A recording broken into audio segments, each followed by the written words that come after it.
Reciban todos un saludo de mi parte. Este es un video más de la serie de videos que hemos hecho con ocasión de la epidemia COVID-19 en Colombia.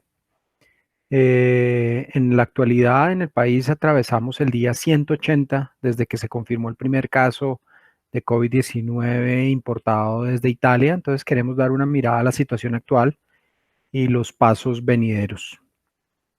Primero miremos rápidamente cómo está el mundo. A la fecha, casi 26 millones de casos confirmados y alrededor de 858.000 muertes por causa del COVID-19. Estados Unidos lidera el número de casos, tanto casos confirmados como muertes, pero vale la pena destacar que Latinoamérica es ahora el eje de la epidemia en el mundo. Fijémonos que en el número de casos, pues tenemos países latinoamericanos como Brasil, Perú, Colombia, México, Argentina. Y en cuanto a mortalidad, pues la situación es muy similar, donde Brasil, México están en los 5 primeros lugares y adicionalmente más adelante se encuentra Perú en el lugar número 11 en muertes acumuladas Colombia. Es decir, que la epidemia pasa por un momento muy duro en nuestra región. Si miramos cómo estamos al día 180 en Colombia, pues hemos completado 624.069 casos confirmados. Han fallecido con ocasión del virus 20.053 personas. La buena noticia, se han recuperado un poco menos de 470.000 personas. El día de ayer teníamos activos 133.155 personas con COVID-19 y el día que más casos de forma simultánea se han confirmado fue el 19 de agosto, cuando se diagnosticaron 13.056 casos.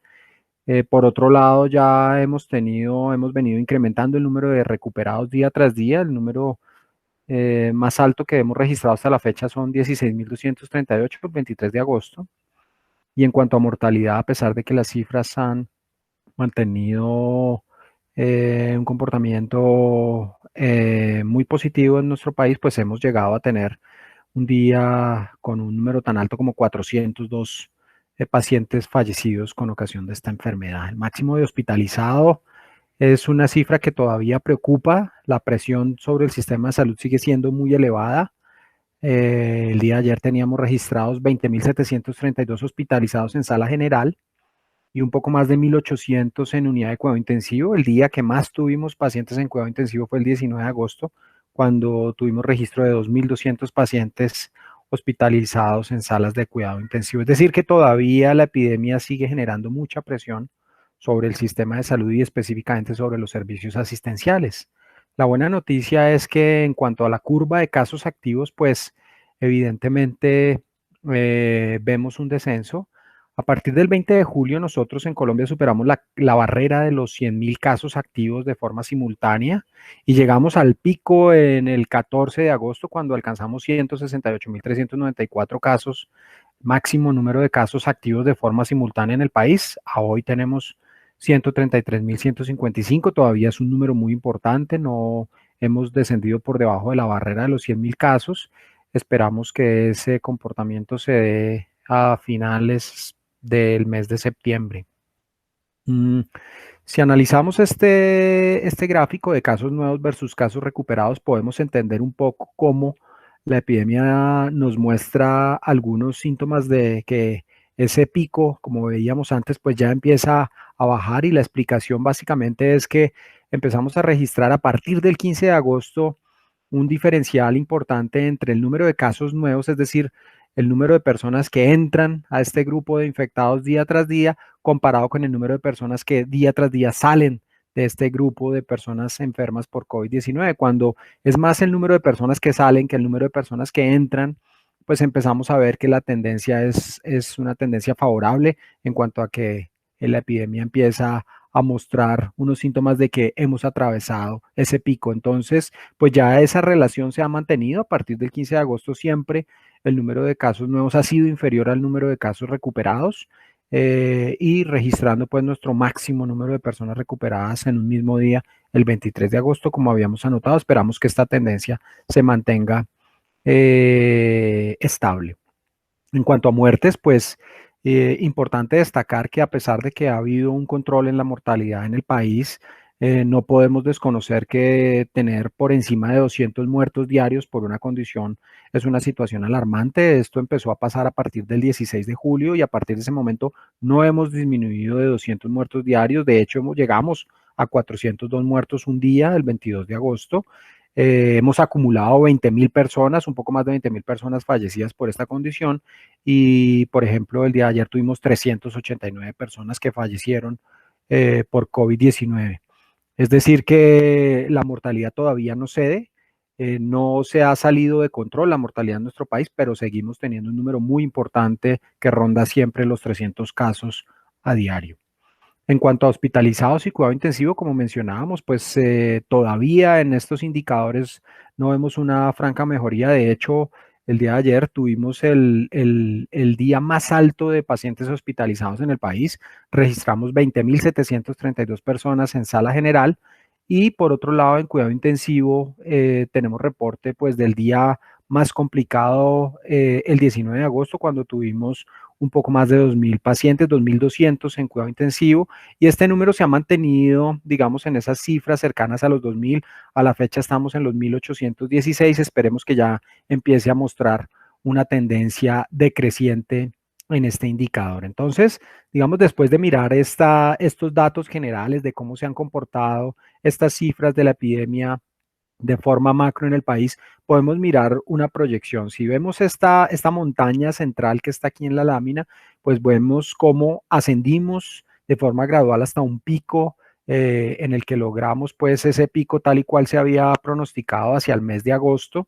Y progresiva, lenta, pero progresivamente hemos venido observando un descenso en el número de casos activos día tras día, que está relacionado con que disminuyen el número de casos nuevos y aumentan el número de personas recuperadas. Si seguimos esa tendencia, pues tendremos una curva que progresivamente va descendiendo y muestra pues un descenso suave hacia una posible desaparición de la epidemia. Sin embargo, la realidad podría ser otra y en este momento que se acaban las medidas de aislamiento preventivo obligatorio, que se da esa apertura a todos los sectores y con preocupación vemos un volumen muy importante de personas en la calle, no necesariamente guardando las medidas de distanciamiento social y las estrategias de prevención de transmisión del virus.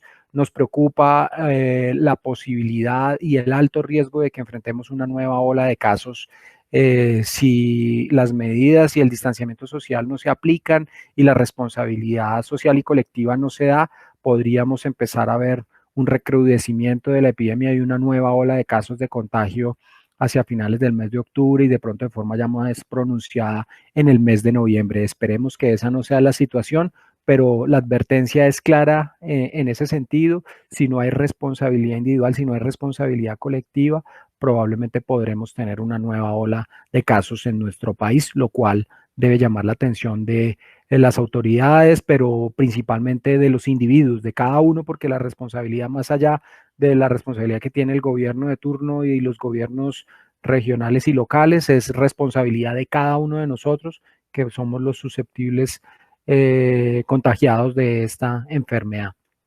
Algunos mensajes finales y algunas conclusiones también. Como estimamos previamente en algunos videos, en algunas estimaciones que hicimos públicas en algunas oportunidades anteriores, pues el pico se dio en el mes de agosto, más o menos a las cifras que se plantearon en los modelos que habíamos desarrollado. El nivel de mortalidad se ha mantenido controlado en el país, sin embargo, tener 300 muertos diarios, pues no es una cifra menor, es algo que preocupa. Este número todavía no cede, pero nunca alcanzamos la mortalidad que en el momento se pensó que podría llegar a los 500 pacientes diarios. Ese número llegó a su número máximo en 402 personas. No hemos superado el pico de demanda de servicios de salud. De hecho, estamos viendo todavía una alta carga sobre los hospitales y sobre las clínicas. A la fecha tenemos cerca de 22.000 personas hospitalizadas entre sala general y cuidado intensivo, es decir que en ese sentido todavía no se puede bajar la guardia ni se puede cantar victoria. Ante el nuevo escenario, la nueva realidad, la apertura de todos los sectores y la finalización del aislamiento preventivo obligatorio, es fundamental la responsabilidad individual y también la responsabilidad sectorial. Aquellos sectores que puedan mantener trabajo en casa, personas, individuos, colectivos que puedan trabajar desde casa y que se puedan quedar en casa, deberían hacerlo. Garantizar el distanciamiento social en algunos contextos es muy complejo.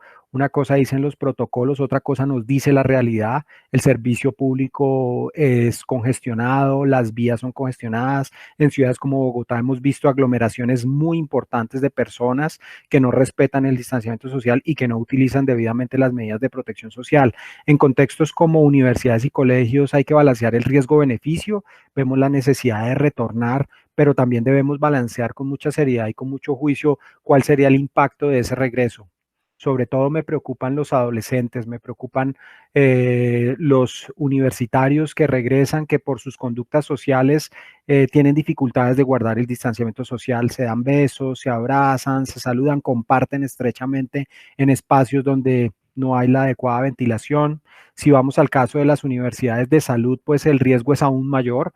Si tenemos estudiantes caminando por los pisos de los hospitales y ellos después vuelven a su casa, si tenemos aglomeraciones en los pisos de los hospitales donde hay pacientes potencialmente contagiados, si no podemos guardar el distanciamiento social en estos contextos, realmente el riesgo es altísimo para estas poblaciones. Se debería balancear el beneficio de volver a los hospitales versus quedarse en casa asistiendo y atendiendo a la